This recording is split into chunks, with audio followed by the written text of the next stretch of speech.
और अगर आपने नहीं की तो यह अपराध बना और आप आत्महत्यारे कह जाओगे। जो न तरय भवसागर अस समाज नर पाए, स्वत निंदक मंदमति आत्महनन गति जाए।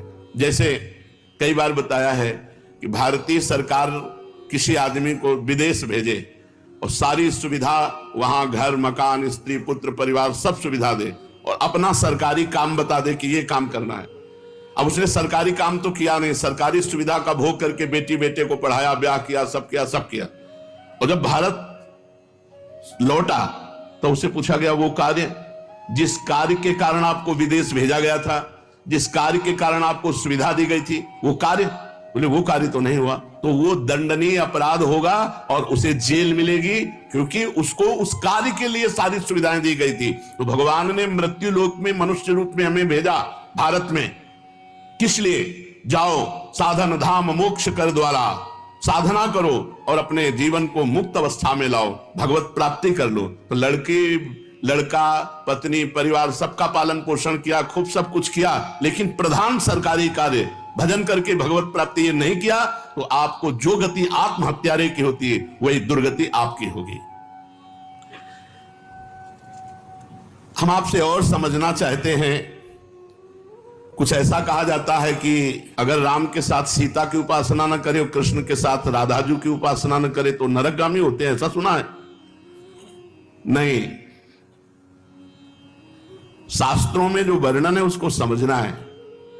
भगवान श्री राम या भगवान श्री कृष्ण का जब आप पूजन करते हैं तो उसी में शक्ति विराजमान है, वो अकेले कभी रह नहीं सकते। शक्तिमान शक्ति में ही विराजमान है, शक्ति शक्तिमान में ही विराजमान है, दोनों अभेद हैं। शक्ति और शक्तिमान कभी अलग हो ही नहीं सकते हैं। इसीलिए भगवान शिव ने अर्धनारीश्वर करके दिखाया, इसीलिए हमारे प्रिया प्रीतम मिलित रूप दिखाए, रूप बेली प्यारी बनी सुप्रीतम प्रेम तमाल, दो मन मिली एक भय श्री राधा वल्लभ लाल। दोनों प्रिया प्रीतम मिलित रूप हैं।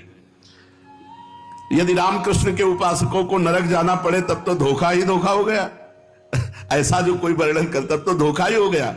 विवेक पूर्वक यहां उपासना करने की भावना है कि जब हम राम जी का उपासन कर रहे हैं तो उसमें सिया जी भी विराजमान है, जब कृष्ण जी की उपासना कर रहे हैं तो उनमें राधाजू भी विराजमान है। वस्तुतः एक की हो ही नहीं सकती, क्योंकि अकेले कभी रहते ही नहीं। शक्तिमान में तो शक्ति विराजमान है, तभी तो, बिना शक्ति के कुछ है ही नहीं। तो जब हम राम जी की पूजा कर रहे हैं तो उनकी शक्ति की भी पूजा हो रही, सिया जी साथ है। जब श्याम जी की पूजा कर रहे हैं तो राधाजू साथ है।